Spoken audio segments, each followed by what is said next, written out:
Hello Ramesh, how are you? I'm fine, Sarita. What about you? I'm also fine, thank you. Good to hear that. Sarita, what time do you have your lunch? Ramesh, we have our lunch at 12:30. Oh, 12:30 in the afternoon. oh, and by the way, what time is it right now? It is 6 o'clock, Ramesh. Oh, it's 6 o'clock. Yes. And I was curious to know, Sarita, what time do you have your tea? Ramesh, generally we have our tea at quarter to 5. Quarter to five. Yes. Oh, that's a bit late. Yes. And what about dinner? What time do you have your dinner? We have our dinner at half past 8 because Okay.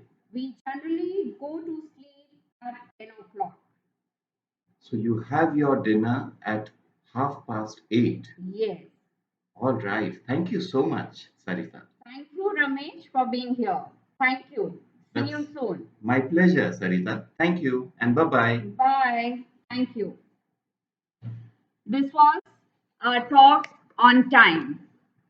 ટાઈમને આપણે જુદી જુદી રીતે કેવી રીતે વાપરીએ છીએ ઇંગ્લિશમાં કયો ટાઈમ કેવી રીતે બોલાય એનું અમે તમને થોડુંક નોલેજ આપવાની કોશિશ કરી હવે આમાં જુદી જુદી રીતે તમે કઈ રીતે ટાઈમનો યુઝ કરી શકો જેમ કે અત્યારે કેટલા વાગ્યા છે what time is it now now એટલે કે અત્યારે કેટલો શું ટાઈમ થયો છે તો તમે કહેશો it is 6 o'clock, it is 5 o'clock. એટલે કે જે ટાઈમ થયો હોય એની હારે તમે ઓ ક્લોક લગાડશો હવે કોઈ એમ કે તમે તમારું લંચ કેટલા વાગે ખાધું લંચ એટલે બપોરનું જે જમણ કરો એને લંચ કહેવાય તમે તમારું લંચ કેટલા વાગે કરો what time do you eat your lunch again what time do you eat your lunch we answer એનો થશે આઈ કે વી કંઈ પણ I eat my lunch at 12:30 એટલે કે હું મારું લંચ 12:30 બપોરે ખાઉં છું I eat my lunch at 12:30 or તમે એમ પણ કહી શકો I eat my lunch at half past 12 half past એટલે પાસ્ટ એટલે જે 12 વાગ્યા પછી નો અડધો કલાક છે એટલે 12:30 12:30 ને હાફ પાસ્ટ 12 પણ કહેવામાં આવે છે I eat my lunch at 12:30 in the afternoon in the afternoon એટલે કે બપોરના સમયે મારો લંચ હું 12:30 ખાઉં છું પછી એમણે એમ પૂછ્યું કે vote time do you take your T એટલે કે આપણે સાંજે જે ચા પીએ એનો સમય શું છે તમે કેટલા વાગે લ્યો છો એટલે મેં એનો જવાબ આપ્યો કે quarter to 5 એટલે કે 4:45 ક્વાર્ટર એટલે 15 મિનિટનો સમય જે હોય 5 વાગવાને હજી 15 મિનિટ આપણે ગુજરાતીમાં એને 4:45 કહીએ છીએ એટલા વાગે હું મારી ચા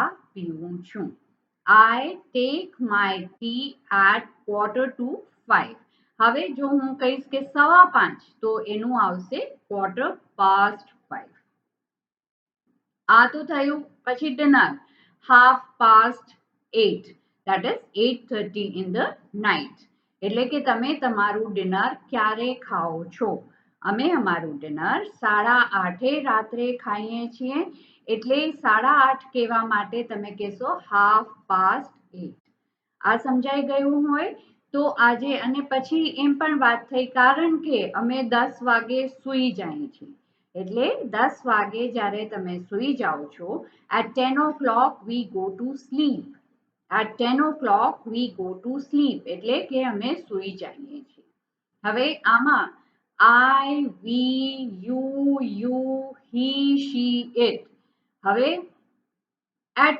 what time he goes to school?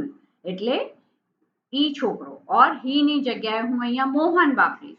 At what time Mohan goes to school? Remember, Mohan goes. Goes માં spelling આવશે GOES. મોહન છે third person singular એટલે એની હારે s આવશે. મોહન go નહીં આવે, Mohan goes to school. At what time Mohan goes to school? So Mohan goes to school at 7:30. એટલે કે મોહન સ્કૂલ 7:30 એ જાય છે. સમજાઈ ગયું? એમ પણ કહી શકાય Mohan goes to school at 7:30 એટલે કે 7:30 જાય છે. 6:45 એટલે કે 6:45 જાય છે. At what time does he get up? At what time does he get up? એટલે કે કેટલા વાગે ઉઠે છે? તો he gets up at 5:30 in the morning. He gets up at 6 o'clock in the morning. Remember, always whenever you are using these timings, it should be perfect, and the usage of first person, second person, third person, and with that the simple present tense should be used. But if simple present tense use થઈ ગયું જે રોજિંદી વસ્તુઓ પૂછાતી હોય, જેમ કે તમે કેટલા વાગે જમો છો, તમે કેટલા વાગે સુવો છો, એ રોજિંદા કાર્યક્રમ છે અને રોજ તમે લગભગ એક જ સમયે બધું કરતા હોવ છો. કે બ્રેકફાસ્ટ કેટલા વાગે કરો? બ્રેકફાસ્ટ એટલે સવારે જે નાસ્તો કરો એ કેટલા વાગે કરો છો? તો હું પૂછીશ what time do you eat your breakfast? તો તમે એમ કહેશો I eat my breakfast at 9 o'clock. I eat my breakfast at 9 o'clock.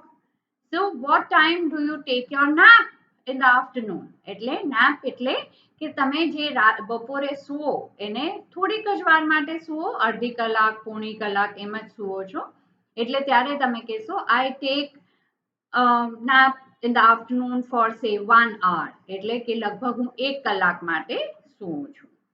એવી રીતે જુદા જુદા સમય, good morning, good afternoon, good evening, good night, એનો સમય મેં તમને કહી દીધો છે.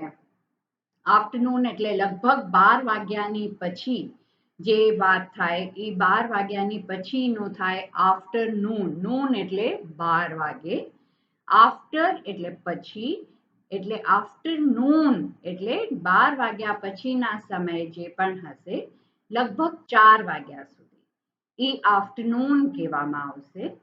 અને પછી ઇવનિંગ 4 વાગ્યા પછી તે છેક સાંજે સુધી, રાત સુધી ગુડ ઇવનિંગ કહેવામાં આવે છે, જે આપણે ભણી ચૂક્યા છીએ. અને રાત એટલે નાઇટ થઈ જાય, સવાર એટલે મોર્નિંગ થઈ જાય. હવે અહીંયા એક બીજી વાત હું તમને અત્યારે કહી દઈશ કે જે સવારનો વખત છે, સવારનો વખત છે એમાં તમે 9 o'clock, 10 o'clock, 11 o'clock, 12 o'clock.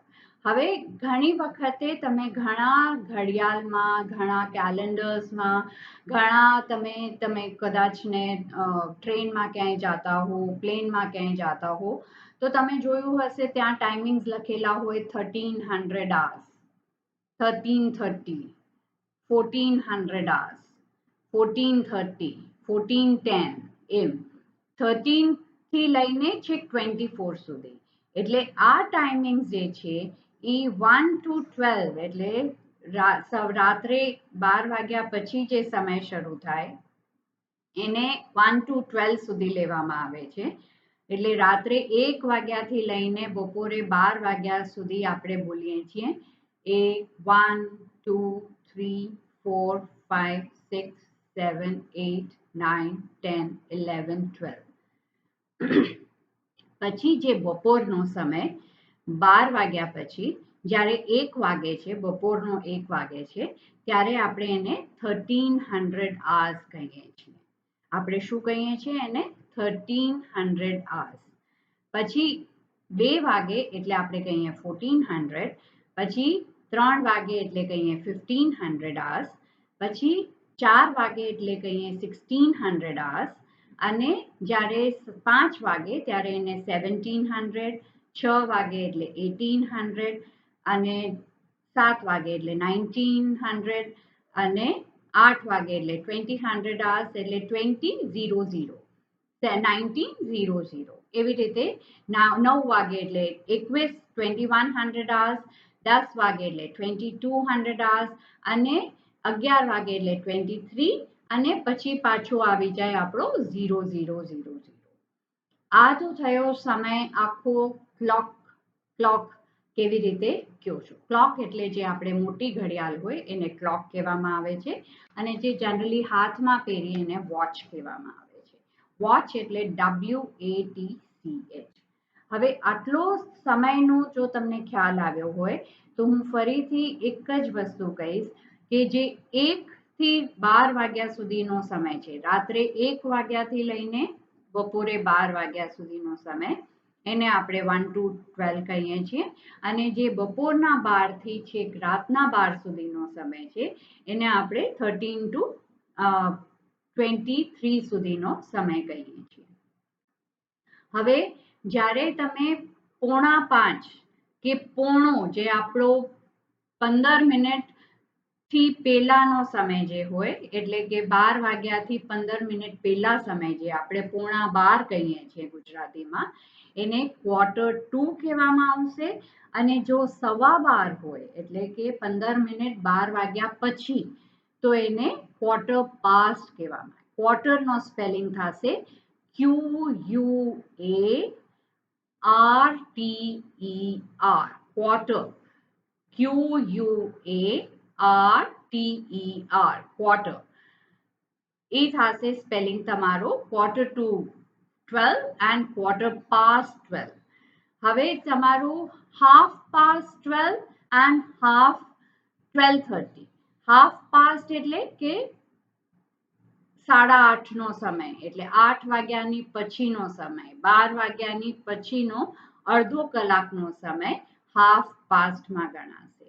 એટલે આમાં 2-3 ચીજો જે તમે શીખ્યા કે Q2, Q past and half past. એવી રીતે every 5 minutes your minute, એક આપણો હેન્ડ જે કહેવાય ક્લોકમાં, આપણે પાસે 3 કાંટા હોય. એક આર્સ હેન્ડ હોય, આર્સ હેન્ડ એટલે મોટો કાંટો જે કલાક દેખાડે, પછી આવે મિનિટનો કાંટો, મિનિટ્સ હેન્ડ, અને ત્રીજો જે કાંટો બહુ જલ્દી ફરતો હોય એને સેકન્ડ હેન્ડ કહેવાય છે. એટલે hours hand, minutes hand and seconds hand. એટલું સમજાઈ ગયું હોય તો આજનો લેક્ચર અહીંયા જ પતાવશું, અને નેક્સ્ટ ક્લાસમાં અમે ફરીથી નવો ટોપિક લઈને આવશું. અને આ જે છે, તમને આ સમય વિશે કાંઈ પણ પૂછવું હોય, કાંઈ પણ જાણવું હોય, તો પ્લીઝ મારા ઇનબોક્સમાં તમે ક્વેશ્ચન્સ પૂછી શકો છો. ચોક્કસ હું પણ તમને જવાબ આપીશ, અને એનાથી મને ખ્યાલ આવશે કે તમને લોકોને કેટલું સમજાય છે. Thank you. Have a nice day. Okay, bye bye.